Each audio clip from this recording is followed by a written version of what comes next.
जो भी कहा गया वो एक तरफा होता है। सच क्या है प्रिंसिपल साहब, मैं बता रहा हूँ, आप भी जानते ही हैं सब कुछ, आप तो देखते हैं क्या कि प्यार की सच्चाई क्या है। वो नहीं जो आप बता रहे हो, प्यार की सच्चाई वो है जो मैं बता रहा हूँ कि नजरें मिली तो प्रेम गीत याद हो गए। ये प्यार होता है, पर प्यार क्या होता है कि नजरें, मैडम आप भी सुनिए, कि नजरें नजरें नजरें मिली तो प्रेम गीत, हमने कह दिया ना, तुम रुको, कि नजरें नजरें मिली तो प्रेम गीत याद हो गए, चाहा उन्हें तो यूं लगा आबाद हो गए, पर चंद दिनों में हमको एहसास हो गया, खर्चा कराया इतने के बर्बाद हो गए। ये प्रेम है। लेकिन मैं यहाँ पर कोई कागज पाठ करने के लिए नहीं आया हूँ मैडम, मैं यहाँ पर उस व्यक्ति को बुलाने के लिए आया हूँ जिस व्यक्ति ने हमें यहाँ बुलाया है। एक वो इस देश का लाडला कवि, जो उच्च कोटि के कवि हैं, जो उच्च कोटि के संचालक हैं। पूरे भारतवर्ष में ऐसा कोई टीवी चैनल नहीं है जिन पर उनकी दस्तक नहीं है। ऐसा पूरे देश में कोई मंच नहीं है जहां पर उन्होंने अपनी कविताओं से लोहा नहीं बनवाया। ये मैं नहीं कहता हूं, उनकी कविताएं बोलेंगी। मुझे स्वामी जी एक बात याद आती है, एक हाथ ने एक पांव से प्रश्न पूछा, एक हाथ ने एक पांव से प्रश्न पूछा कि सब मुझको हाथ जोड़कर लेकिन खड़े होकर अभिवादन करते हैं, एक पांव तुम्हें क्यों लोग झुककर प्रणाम करते हैं। मैं उस शख्सियत की बात कर रहा हूं जो आदमी जमीन से जुड़ा हुआ है। तब पंक्ति कहता हूं कि हाथ ने कहा कि मुझे लोग खड़े होकर हाथ जोड़कर अभिवादन करते हैं, लेकिन पांव तुम्हें लोग झुककर प्रणाम करते हैं, ऐसी क्या खास बात है। तो पांव ने कहा, साहब आप हाथ जोड़ते हो तो आप खड़े रहते हो, लेकिन जब आप पांव छूते हो तो आपको जमीन से जुड़ा रहना पड़ता है। एक जमीन से जुड़े रहने वाला वो कवि जो देश का बड़ा लाडला कवि है। मैंने अगर 4 सही पंक्तियों का चयन किया हो तो पूरा पंडाल एक एक हाथ खोलकर ताली बजाकर इनका स्वागत करेगा कि हंसने का अगर मन हो हंसा दूं क्या। एक वो कवि जिनके तरकश में सारे तीर हैं, उन्होंने यहाँ पर हंसाकर दिखाया है, वो आपको यहाँ पर जगा के जाएंगे, आपके देश में वो उसकी भावना भी देकर जाएंगे। तब पंक्ति कह रहा हूँ कि हंसने का अगर मन हो हंसा दूं क्या, हंसने का अगर मन हो हंसा दूं क्या, अगर मन हो तो गीतों से नचा दूं क्या, अगर मन हो तो गीतों से नचा दूं क्या, और कहो तो देश की माटी वतन की शान की खातिर तिरंगे से इस महफिल को सजा दूं क्या। दोनों ताली बजाइए आप, सौरभ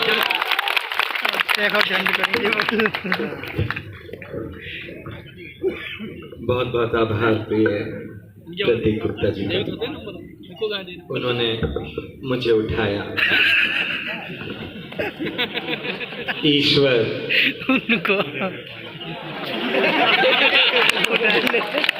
उन्हें तरक्की दे। बहुत बहुत आभार। मैं आरंभ होना चाहता हूँ। आज स्वामी जी की उपस्थिति देर रात तक हमारे बीच है। आप विश्वास मानिएगा, हम लोग, मैंने पहले भी बोला कि हम लोग आदी हैं एसी थिएटर्स में, एसी जो बड़े सदन हैं वहाँ पर जाकर के काव्य पाठ करने के।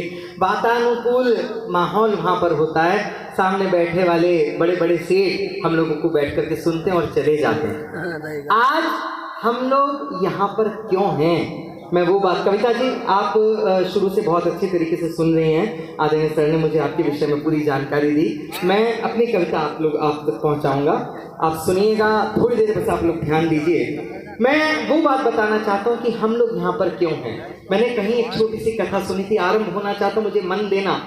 कहीं एक छोटी सी कथा सुनी थी कि 2 मित्र एक निर्जन वन की तरफ जा रहे थे, पगडंडियों से गुजर रहे थे। थोड़ी दूर पहुंचे, बिल्कुल शांति थी, खामोशी थी उस पग पर। वो थोड़ी दूर पहुंचे तो पहले वाले दोस्त ने दूसरे से कहा कि भाई रुक, मुझे कुछ सुनाई दिया। वो दोनों वहां पर रुके, उन्होंने झाड़ियां टटोली तो देखा कि 5 रुपए का सिक्का एक झाड़ी में अटका हुआ था, जो उनके कदम की आहट से वहां पर गिरा और जिसकी खनक उसके कानों में पहुंची थी। वो मित्र आगे बढ़ा और उसने सिक्का उठाया, अपनी जेब में रखा, फिर दोनों आगे बढ़ गए। थोड़ी दूर जाने के बाद दूसरे वाले दोस्त ने कहा कि भाई रुक, मुझे भी कोई आवाज सुनाई दी। दोनों फिर रुके, फिर झाड़ियां टटोली तो देखा कि एक नन्ही सी तितली एक झाड़ी में फंसी हुई है और आजाद होने के लिए अपने पर फड़फड़ा रही है। वो दोस्त आगे बढ़ा और उसने आगे बढ़कर तो उस तितली को पकड़ा और आजाद कर दिया। तो पहले वाले दोस्त ने दूसरे से कहा कि भाई वहां पर सिक्का गिरा था, तुझे उसकी आहट सुनाई नहीं दी।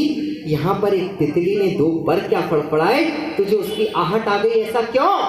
अगर उस दोस्त का उत्तर हम कवियों का उत्तर लगे तो मैं वो माहौल देखना चाहता हूं जो सौरभ सुमन को शुरुआत देने के लिए होना चाहिए। उस दोस्त ने कहा कि भाई वहां पर धन गिरा था, तुझे धन की आवाज ने प्रभावित किया, और वहां मैं जहां पर गया वहां पर मन था, मुझे मन की आवाज ने प्रभावित किया। आप विश्वास मानना, अभी मुस्कान ने जो कविताएं पढ़ी वो बड़े बड़े ऐसी सदनों में इस तरीके से नहीं सुनी जाती जो मिट्टी से जन्मे इस मिट्टी पर बैठे हुए लोगों ने सुनी। मैं नतमस्तक हूँ आपके लिए। जिंदाबाद। गुरु जी की पावन उपस्थिति है, प्रिंसिपल साहब बहुत आनंद में बैठे हुए हैं और मैं जानता हूँ कि क्यों बैठे हुए हैं लेकिन चलिए छोड़िए, मैं आरंभ होना चाहता हूँ। सुनिए, स्वागत है। कि यूं, अब आप कविता सुनने वाले जो लोग हैं मैं उनको सुनाना चाहता हूँ कि यूं शेरों की मांद में आकर डर फैलाने की। पिछली गवर्नमेंट जब थी, आप लोगों को पता नहीं स्मरण होगा भी या नहीं, वंदे मातरम गीत के गान को भी 100 वर्ष पूरे हुए। कविता सुना, कविता सुनना, बीच में बोलेगी तो मेरे को वो भी आते मंत्र जो बीच में मैं फूक देता हूँ तो काफी कुछ फूक जाता है। हाँ रुकिए, सुन, पूरी बात सुनो, है ना। कि यूं शेरों की मांद में आकर डर फैलाने की 2 बड़े आतंकवादियों को फांसी की सजा दी गई। रातों रात उनकी फाइल हटा दी गई। सुबह डिस्प्ले होता है मैसेज, आज हम लोगों ने कसाब को लटका दिया, आज हम लोगों ने अफसल को लटका दिया। एक बड़े मंत्री मिले मुझे एक कार्यक्रम में, मैंने उनसे पूछा, मैंने कहा सर ये रात में आप लोग मामला निपटा देते हैं, हम लोगों को जानकारी नहीं दी जाती कि फला तारीख को इनकी मृत्यु होगी, इनको मृत्यु दंड फला तारीख को दिया जाएगा, ऐसा क्यों? तो उन्होंने कहा कि सौरभ, अगर हम लोग ये बात डिस्क्लोज कर देंगे कि फला तारीख को इनको मृत्यु दंड दिया जाएगा तो लोग विद्रोह करेंगे और हमारी सरकार ना गिर जाए, हमें इस बात का भय है। तब विश्वास मानना, अंतर मन उत्प्रेरित हुआ और ये लगा कि किसी दिन कोई मर्द आकर के बैठा तो वो क्या करेगा। इन 4 पंक्तियों से मैं बताता हूँ, वो मैंने परिवर्तन देखे। आप लोगों को वो परिवर्तन देखा हो तो जितने हाथ हैं सदन में वो तालियों में तब्दील हो जाना। कविता की पंक्तियां देता हूँ कि यूं शेरों की मांग में आकर डर फैलाने की, यूं शेरों की मांग में आकर डर फैलाने की, गीदड़ की औकात कहाँ थी आंख दिखाने की। कि यूं शेरों की मांग में आकर डर फैलाने की, गीदड़ की औकात कहाँ थी आंख दिखाने की। यदि अफसल को लाल किले पर हमने टांग दिया होता, किस कसाब में हिम्मत थी फिर भारत आने की। किस कसाब में हिम्मत थी, किसके साथ। अब कविता सुना रहा हूं तो ताली बजाओ, 2 हाथ बांध के नहीं बैठोगे, ताली बजाओ, हाँ ताली बजाओ। पंक्ति सुना रहे, देखिए मैं बीच में व्यवधान नहीं चाहता, आप व्यवधान कर रहे हैं। आपने कहा कि आप कवि कुल से हैं तो आपका नैतिक दायित्व बनता है कि जब कविता हो तो ताली बजाए, वरना बीच में ना बोले। मैं क्षमा चाहते हुए कहता हूँ, मुझे पंक्तियां देता हूँ जी, स्वागत। कि पकड़ पकड़ कर जेल में डालें किस नीति के अंतर्गत।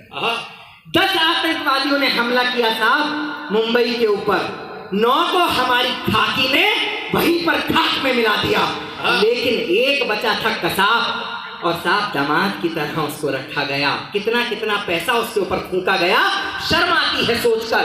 हिंदुस्तान के इतिहास में पहली बार ऐसा हुआ कि रात में 2:30 बजे हिंदुस्तान की अदालत के दरवाजे खोले गए, एक आतंकवादी को न्याय मिले, न्याय की प्रक्रिया पूरी हो। इसलिए हम दिल्ली के नजदीक रहते हैं, दिल्ली के मुख्यमंत्री जी खड़े हो गए, बोले इनकी फांसी रोक दीजिए, इनके भी परिवार हैं, इनकी फांसी रोक दीजिए, इनकी फांसी रोक दीजिए। अपनी खांसी तो रुक नहीं रही थी उनकी फांसी रोक है। तब कहीं विद्रोह जन्म लेता है और पंक्तियों में तब्दील होकर के आप लोगों तक यात्रा करना चाहता सुनना कि पकड़ पकड़ कर जेल में डाले किस नीति के अंतर्गत, कि पकड़ पकड़ कर जेल में डाले किस नीति के अंतर्गत, हत्यारों की फांसी टाले किस नीति के अंतर्गत, कि हत्यारों की फांसी टाले किस नीति के अंतर्गत। भारत माता तन घायल है, जिनके पहने दांतों से उन कुत्तों को घर में पाले किस नीति के अंतर्गत, घर में पाले किस नीति के अंतर्गत। और दोस्तों 4 पंक्तियां देता हूं, उत्तर प्रदेश से आता हूं, उत्तर प्रदेश की धरती पर खड़ा होकर के कविता पढ़ता हूं। मैंने कुछ परिवर्तन देखे। आदरणीय श्रद्धेय मेरी आस्था के केंद्र इस सदन में बैठे हुए हैं, ये पंक्तियां आपके चरणों में रखता हूं बाबूजी, सुनिएगा। 4 पंक्तियां देना चाहता हूं, आप लोगों तक बात पहुंचे। हम लोगों ने परिवर्तन देखे हैं साहब अपने उत्तर प्रदेश में। वो क्या परिवर्तन है वो मैं बोलता हूं। जब हम लोग मूवी टॉकीज में जाया करते थे, पिक्चर देखने जाते थे, तब शुरू में राष्ट्रगान बजा करता था, हम लोग उसके सम्मान में खड़े हो जाया करते थे। कुछ लोग वहां बैठ करके हमारी खिल्ली उड़ाते थे कि देखो राष्ट्रभक्त खड़े हो गए, देखो देशभक्त खड़े हो गए। हम कुछ कह नहीं पाते थे, लेकिन आज एक ऐसा मुख्यमंत्री बैठा हुआ है जो ये कहता है कि किसी के अंदर हिम्मत हो तो वो बदतमीजी करके दिखाए, मैं घर को भी करवा दूंगा, लेकिन मां को सम्मान कैसे दिया जाता है ये आपको सिखा दूंगा। जिसके नाम से बुलडोजर प्रसिद्ध हो गया, मैं 4 पंक्तियां देता हूं।